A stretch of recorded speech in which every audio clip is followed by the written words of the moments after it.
Dun-na-na, super fighting robot. Dun-na-na, Mega Man.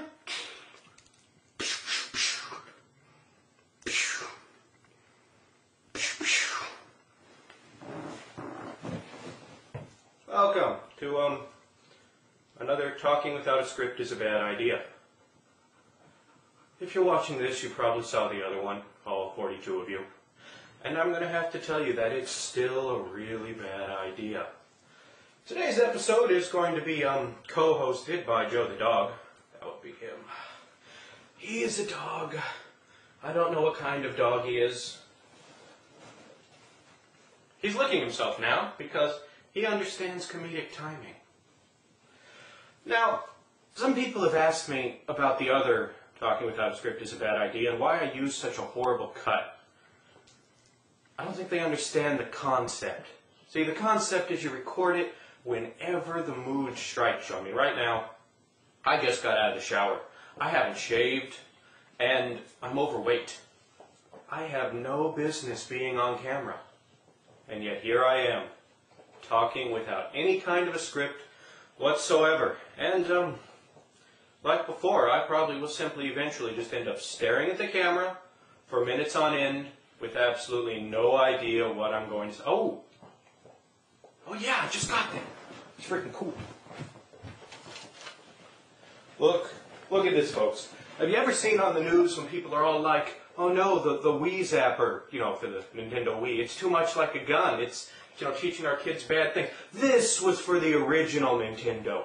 Looks like you could blow a guy's head off with this thing. Like, I mean, if I painted this black, I could probably be, go out there and threaten people and, like, hold up a bank.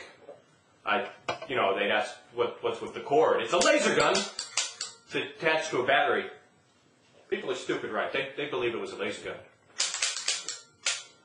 gun. Maybe not. They could, though. I mean, laser guns are beautiful. Beautiful. Stop it! Joe! They've seen enough of that. Do you have anything at all to add? Joe likes girls. I know. You look at a handsome man like that. He's fit.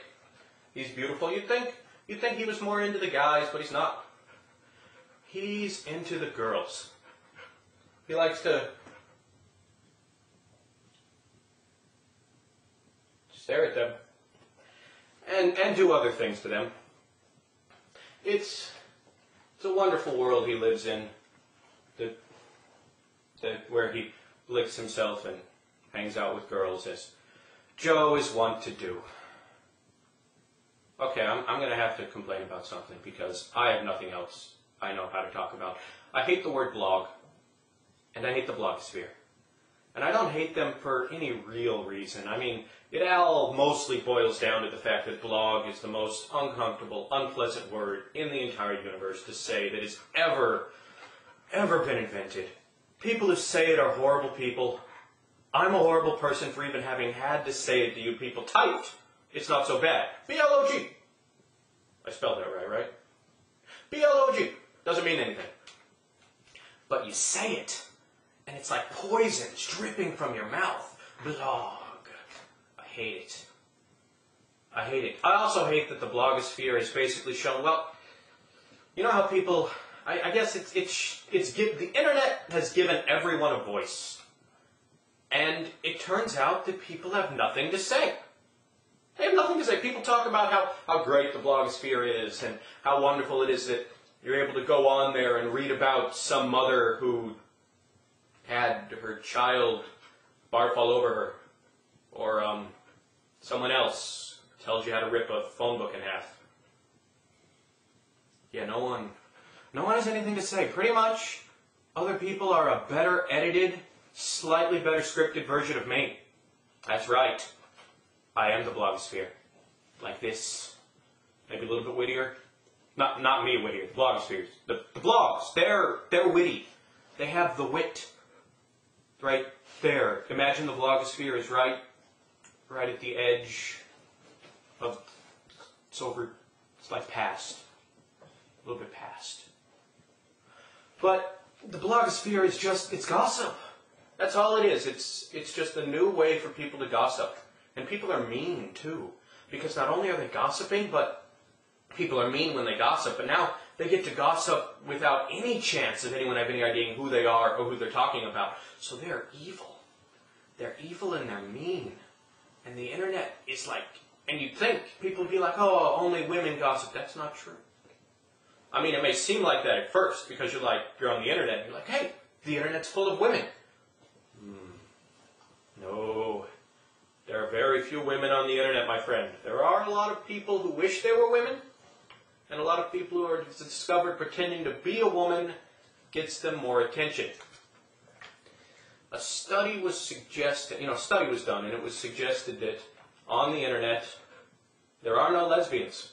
Only two guys pretending to be lesbians. I guess one of the problems is, I got nothing against people pretending to be women, or even wanting to be a woman. You don't want to be whatever you want to be. If Joe here wants to be, what do you want to be, Joe? A fighter pilot. You would be a rocking fighter pilot. Then he can be a fighter pilot. He could be the greatest fighter pilot he wanted, if he truly believed. But do some research. I'm on the internet, typing. You know how you type on the internet, because I don't yet have some cool, eyeglass things where I can plug my mind straight into it, which I would be worried about, because if viruses are bad now, when the plug goes straight into my brain, what the hell are the viruses going to do then? I don't want to end up walking around stealing people's credit cards and typing them into the internet because there's this freaking Trojan in my medulla thingy. Where is that? It's right there. I know nothing about them. But yeah, you type it on the internet, and this person pops up, and it's girly cute 79. Smiley face. And they're all like, hey, I'm Jenna. Here are my measurements.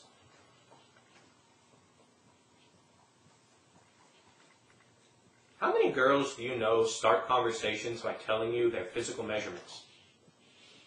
Better yet, how many girls do you know start conversations by telling you their physical measurements and getting them wrong?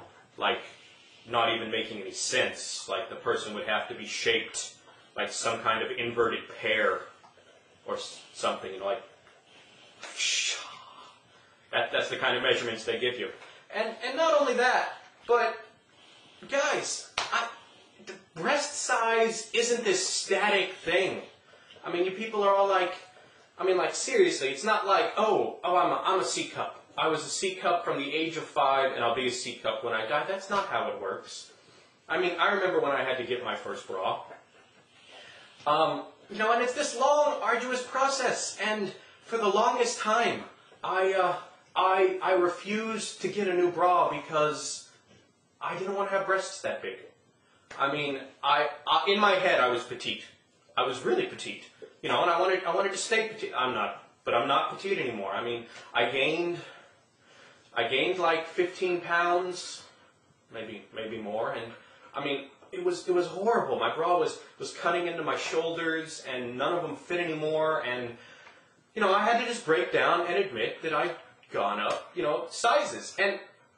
But you lose some pounds, it changes. You gain some pounds, it changes. Sometimes it changes all on its own randomly, and you're like, what's going on? Where am I? And breasts aren't always the same size, and it's just not this simple black and white thing that you guys make it out to be. Stop doing that to girls. And not only that, but breasts are mostly lies anyways. You see a girl with huge breasts. You don't know that that's the size they really are. There's padding, there's clothing, there's posture. That girl could have very moderate sized breasts, and that girl over there, you're like, she looks completely flat. She's hiding them. They're huge. They're hidden. Secret treasures. Hidden deep within. This has been Talking Without a Script, and yes, it was still a very bad idea.